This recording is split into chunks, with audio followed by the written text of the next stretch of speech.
3월 24일 주만날 큐티 시작하도록 하겠습니다. 먼저 기도하시겠습니다. 은혜와 사랑이 풍성하신 하나님 아버지, 오늘도 우리를 깨워주시고 말씀 앞에 서게 하시면 감사드립니다. 하나님, 우리 각자 한 사람 한 사람에게 말씀과 감동 주심 감사드립니다. 우리에게 주신 그 말씀과 감동을 놓치지 않고 붙잡고 살아갈 수 있기를 원합니다. 흔들리지 않게 하셔서 한 주간 말씀과 동행하며 승리하게 하여 주옵소서.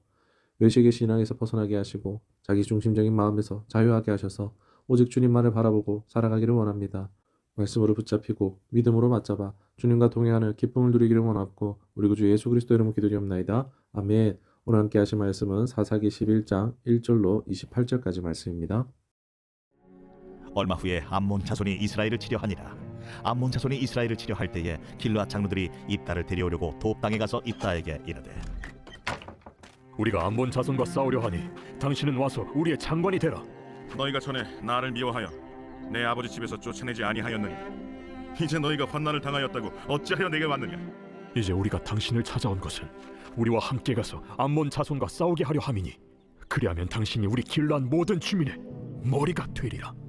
너희가 나를 데리고 고향으로 돌아가서 암몬 자손과 싸우게 할 때 만일 여호와께서 그들을 내게 넘겨주시면 내가 과연 너희의 머리가 되겠느냐? 여호와는 우리 사이의 증인이시니 당신의 말대로 우리가 그렇게 행하리이다. 아멘. 오늘 말씀 제목은 돌이키고 기억하는 은혜라는 제목으로 말씀 나누도록 하겠습니다. 감탄고토라는 말이 있습니다. 달면 삼키고 쓰면 뱉는다는 뜻으로 인간관계에서 자신의 이익을 따라 태도를 바꾸는 이기적이고 기회주의적인 행동을 비판할 때 쓰입니다. 이런 태도는 언제나 비난과 비판의 대상이 됩니다. 누구도 이용당하는 것을 원하지 않기 때문입니다. 문제는 이러한 모습이 인간관계에서만 나타나는 것이 아니라 하나님 앞에서도 드러날 때가 있다는 것입니다. 평온할 때는 하나님을 찾지 않다가 위기나 어려움이 닥치면 하나님을 찾습니다. 내 힘으로 해결할 수 있는 상황에서는 스스로 해결해야 하지만 뜻대로 되지 않으면 원망합니다. 사람의 마음이 얼마나 간사한지 이런 모습을 통해 알 수 있습니다. 사사기를 묵상하다 보면 이스라엘의 모습이 바로 감탄고토와 같음을 알게 됩니다.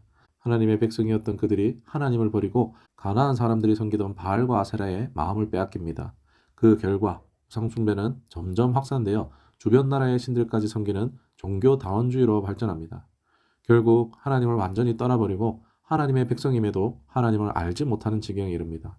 그때 그들이 섬기던 이방 나라에 의해 큰 어려움을 겪게 되고 비로소 회개합니다. 사랑의 하나님은 그들의 회개를 기뻐하시며 다시 구원을 베풀어 주십니다. 어제 우리는 사사기 10장을 함께 살펴봤습니다. 이스라엘이 진정으로 회개하며 모든 우상을 버리고 하나님만 섬기겠다라고 고백한 후 암몬 자손이 길르앗의 진을 치는 장면이 이어졌습니다. 이스라엘 자손도 미스바의 진을 치며 맞섭니다. 10장 마지막 18절은 암몬 자손과 싸움을 시작할 사람이 있는가? 있다면 그가 길르앗에 사는 모든 사람의 통치자가 될 것이다 라는 말로 끝이 납니다. 이스라엘은 회개했지만 문제가 생기자 다시금 상황을 해결해줄 구원자를 찾습니다.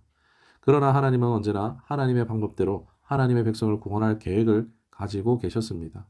그들이 찾은 인간적인 구원자 입다는 사실 하나님께서 미리 준비하신 사사였습니다. 오늘 우리는 이 입다를 통해 우리의 연약함을 돌보고 그 연약함을 도우시는 하나님의 은혜를 깨닫는 시간이 될 수 있기를 간절히 소망합니다. 첫 번째로 진정한 회개의 결과 하나님의 도우심을 받습니다에 대해서 좀 생각해 보길 원합니다. 공허한 회개로 인해 하나님께 버림받았던 이스라엘은 결국 진정한 회개의 고백을 하나님께 올려드립니다. 그러나 그 직후 암몬이라는 문제가 생깁니다. 이스라엘은 위기만 해결해 준다면 통치권까지 주겠다라는 정치적 보상을 약속합니다. 이런 모습에도 불구하고 하나님은 여전히 은혜로 도우십니다. 그 은혜의 증거가 바로 입다이죠. 하나님께서는 회개하고 마음을 돌이킨 이스라엘을 위해 사사 입다를 세워주셨습니다. 입다는 길르앗의 큰 용사였지만 기생의 아들이라는 이유로 집에서 쫓겨났습니다. 재산을 나누어주기 싫다는 이유였습니다. 결국 그는 돕 땅에서 잡류들과 함께 생활했습니다. 공동체에서 배척당한 인물이 바로 입다였습니다. 그러나 암몬 자손이 쳐들어오자 길르앗의 장로들은 다시 입다를 찾아옵니다. 입다가 자신들을 구원할 수 있을 것이라고 기대했기 때문입니다. 성경은 그가 잡류들과 함께 출입했다고 기록하는데 여기서 출입하다라는 것은 단순한 이동이 아니라 전쟁에 출전하다라는 의미입니다. 잡류들과 함께 약탈하며 살던 입다의 모습을 보고 장로들이 그를 찾았음을 알 수 있습니다. 입다는 그들의 요청에 너희가 전에 나를 미워하여 내 아버지 집에서 쫓아내지 아니하였느냐라고 대답합니다. 이는 단순히 가족만이 아니라 공동체 전체가 그를 배척했음을 보여줍니다. 필요 없을 때는 버리더니 필요해지자 다시 찾아온 모습이 바로 감탄고토입니다. 하지만 결국 입다는 그들의 요구를 들어줍니다. 왜냐하면 길르앗의 장로들이 진심으로 잘못을 고백했기 때문입니다. 8절에서 그들은 우리가 당신을 찾아왔다라고 고백합니다. 여기서 찾아왔다는 히브리어 슈브로 회개를 뜻하는 단어입니다. 그들이 과거를 기억하며 용서를 구했기에 입다는 그들의 요청을 받아들입니다. 성경은 왜 입다 이야기를 이렇게 시작했을까요? 가족과 공동체에게 배척당한 입다의 모습은 앞서 10장에서 하나님을 버린 이스라엘 모습과 닮아 있습니다. 그러나 이스라엘이 진심으로 회개했을 때 하나님은 진노를 거두시고 구원을 베푸십니다. 이제 하나님은 입다를 통해 그 일을 또 행하십니다. 사랑하는 여러분, 오늘 이 아침 우리가 신앙을 다시 점검해 보기를 원합니다. 감탄고토. 혹시 이 말이 하나님을 대하는 우리의 태도를 설명하는 것은 아닐까요? 길라 사람들은 욕심 때문에 입다를 버렸지만 입다는 잡녀들과 함께 있으면서도 같은 민족을 공격하지 않았습니다. 오히려 그들이 진심으로 뉘우쳐 다가올 때 그들의 요구를 들어줬습니다. 우리도 하나님을 먼저 떠납니다. 하나님보다 더 나은 것이 있을 것이라고 확신하며 하나님을 배척했었지만 결국 하나님이 필요해 다시 돌이키는 존재가 우리입니다. 그럴 때마다 하나님은 늘 우리를 품어주시고 받아주십니다.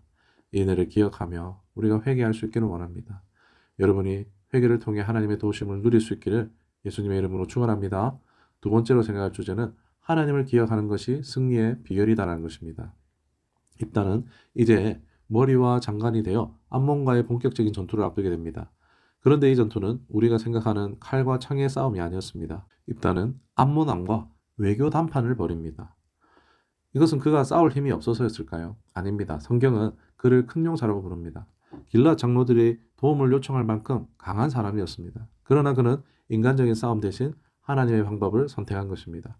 입다는 이스라엘의 역사와 하나님께서 행하신 일을 근거로 암몬의 주장을 반박합니다. 암몬은 이스라엘이 애굽에서부터 올라올 때 아르논에서부터 야복과 요단까지 우리의 땅을 점령했으니 돌려달라라는 주장이었습니다. 그러나 이는 사실이 아닙니다. 이스라엘은 출애굽 당시 에돔과 모압 땅을 지나가게 해달라고 요청했지만 거절당하자 돌아갔습니다. 암몬의 땅을 빼앗은 적이 없습니다. 지금 이스라엘이 차지한 땅은 암몬 땅이 아니라 먼저 공격해온 아모리 왕 시온에게서 빼앗은 땅입니다. 하나님께서 전쟁에서 승리하게 하시며 주신 땅이었던 거죠.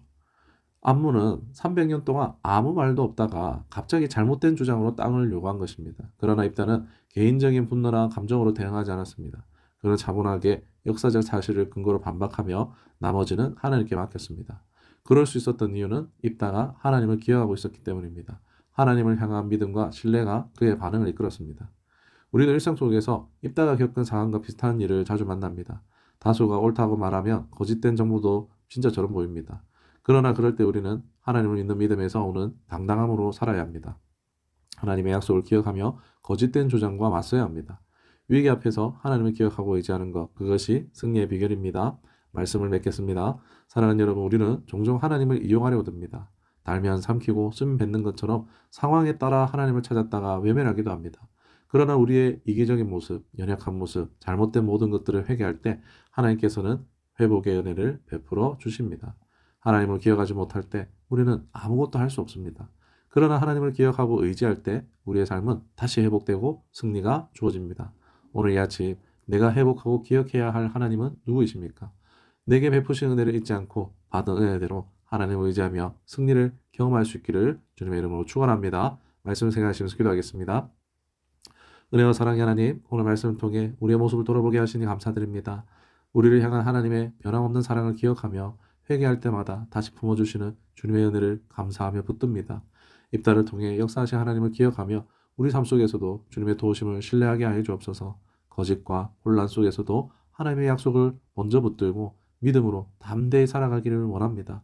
오늘 받은 말씀을 삶 속에서 실천하며 하나님을 기억하고 의지하는 믿음으로 승리하는 하루 되기를 원하고 우리 구주 예수 그리스도의 이름으로 기도드리옵나이다. 아멘.